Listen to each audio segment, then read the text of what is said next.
Parameter settings after circuit board replacement. Open the front cover.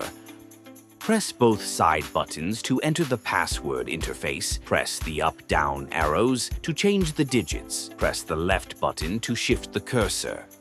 Enter the password 15041. Press the rightmost button to enter the menu. Use up, down arrows to locate pipe diameter. Current value is 50. Check the label. The actual pipe diameter is DN25. Therefore, set the pipe diameter to DN25 in the menu. Press the rightmost button to select. Use up-down arrows to adjust the diameter value. Adjust the value to match the label. Press the rightmost button to confirm. Next, we will set the sensor factor. Use up, down arrows to find sensor factor.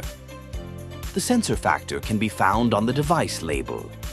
The factor is 0.9305. Current value is 0.001.